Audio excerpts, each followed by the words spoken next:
মা মা মা কুশলে আছনে তহঁতে? মা কুশলে আছনে তহঁতে? তহঁতে বৰ সুখী হৈছ নহয় মা? ধনী ঘৰৰ ল'ৰালৈ ছোৱালী বিয়া দিছ যে, ধুনীয়া জোৱাই পাইছ, অভিজাত পৰিয়ালৰ একমাত্ৰ সন্তান নহয়নে মা? হ'বলগীয়া কথাও দেচোন। ময়ো বৰ ভাগ্যৱতীও মা। চহৰৰ মাজমজিয়াত জিলিকি থকা মোৰ স্বামীৰ ঘৰ, সভাই সমিতিয়ে আগস্থান পোৱা, দূৰ দূৰলৈ চিনি পোৱা মোৰ শহুৰ দেউতা, নাৰীৰ সভাত মানৱতাৰ বিনয়ী ভাষণ দি সকলোৰে মন ভুলোৱা মোৰ শাহু মা, ধুনীয়া ঐশ্বৰ্যৰ শৰীৰৰ মোৰ স্বামী, ধন টকা পইচা গাড়ী লগোৱা লিগিৰিৰে ভৰা এখন সম্ভ্ৰান্ত ঘৰৰ একমাত্ৰ বোৱাৰী মই। আৰুনো কি লাগে ন মা? মা আচলতে ইয়াত মই তহঁতে ভবাৰ দৰে মই বৰ আৰামত আছো মা। মই ইয়াতে সকলো পাইছো, একোৰে অভাৱ নাই। কিন্তু মা, দূৰৰ পাহাৰখন দেখিবলৈ যিমান ধুনীয়া, ওচৰৰ পৰা দেখিলেহে বুজিব পাৰি ই যে কিমান জটিল।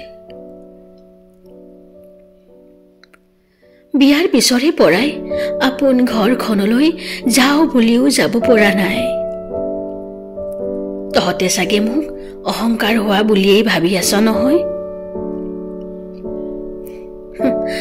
একো নাই অ' মা, ভাবি থাক। অধিকাৰ আছে তহঁতৰ এইবোৰ ভাবিবলৈ, কাৰণ মই যে তহঁতৰ একমাত্ৰ ছোৱালী। চাচোন চা, ভাইটিৰ ফোনটো মই কেইবাদিনো কাটি দিব লগা হৈছিল।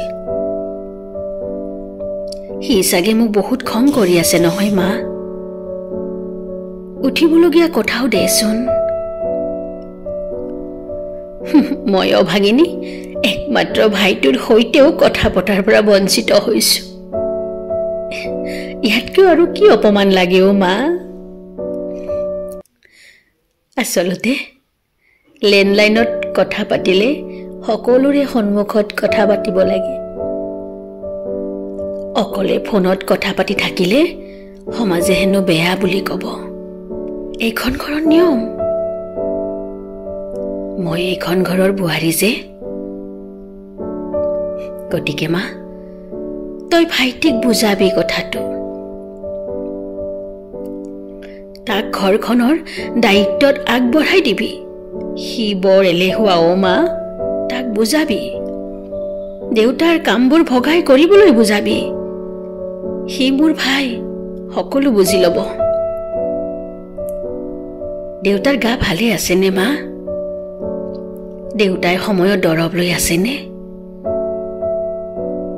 দেউতাই চাগে এতিয়া সকলো কাম নিজে কৰে নহয় মা, তোৰ কষ্ট হ'ব বুলি? ঘৰখনলৈ মোৰ বৰকৈ মনত পৰে মা। ঘৰখনলৈ মোৰ বৰকৈ মনত পৰে। শিক্ষক দেউতাৰ আদৰ্শত ডাঙৰ হলো যে, কাৰো কথা অমান্য কৰিব নোৱাৰো। মই মোৰ ঘৰখনৰ একমাত্ৰ বোৱাৰী।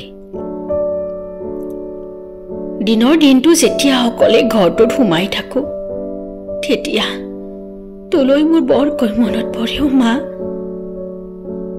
ভাইটি আৰু মই যেতিয়া কাজিয়া কৰি তোৰ ওচৰত কৈফিয়ত দি আমনি কৰিছিলো, তই যে খং কৰি কৈছিলি, ইমান কিহৰ কথা তহঁতৰ, মনে মনে থাক। তহঁত দুয়োৰে মুখ দুখন বন্ধ কৰি দিয়া হলে ভগৱানে। চাচোন মা, তোৰ কথা ভগৱানে কেনেকৈ মানি ললে সেয়ে চাগে ইয়াতে কথা কবলৈ মানুহ এটাও নাইও মোৰ কাষত মা ইয়াতে কথা পাতিবলৈ কাৰোৱেই সময় নাই সকলোৰে বহুত দৰকাৰী কাম থাকে ইয়াতে হাঁহি ধেমালিৰ একো কথাইও নাই মা চহৰৰ ডাঙৰ মানুহ ডাঙৰকৈ কথা কলেও সন্মানত লাগে ময়ো ঘৰতে থাকিও নিজক লৈয়ে ব্যস্ত থাকো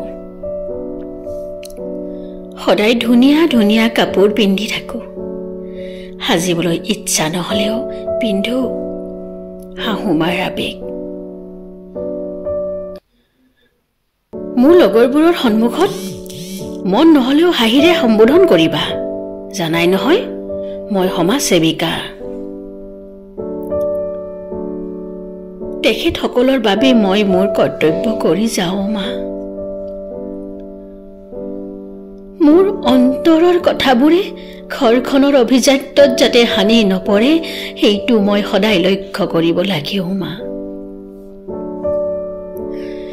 ঘৰত ভাত খাই শুবলৈ যোৱা ছোৱালীজনী নিশা এপৰলৈ কোঠাৰ দুৱাৰ খুলিবলৈ ৰৈ থাকো মা তেওঁলোকে ঘৰলৈ অহা কোনো নিৰ্দিষ্ট সময় নাথাকে সম্ভ্ৰান্ত পৰিয়ালৰ এইটো এটা নিয়ম চাগে মই একো বুজি নাপাওঁ মা তোৰ কাষত শুৱাৰ অভ্যাসত অকলে শুবলৈ ভয় কৰাজনী এতিয়া 2-3 দিনলৈ অকলে এটা বন্ধ কোঠাত ছটফটাই থাকো নাই নাই নাই মা তই আন কিবা চিন্তা নকৰিবি এও মোক বহুত মৰম কৰে যি লাগে সকলো আনি দিয়ে সকলো বস্তু নিবিচাৰোতেই পাওঁ কিন্তু মা তথাপি মই শাহুমাৰ এজনী প্ৰকৃত বোৱাৰী হ'ব নোৱাৰিলো ইমান সহি থকাৰ পিছতো শাহুমাই মোক কুলক্ষিনী বাজি বুলি কয়ো মা মই বৰ দুখ পাওঁ মা তেতিয়া মোৰ অন্তৰখন ভাঙি চিঙি চুৰমাৰ হৈ যায়ো মা মই কাক বুজাম কোনে বুজিব মা তই দেখোন কৈছিলি মোৰ জন্মকুণ্ডলীৰ বহুত ভাল বুলি এতিয়া এইবোৰ মই কাক বুজাও মা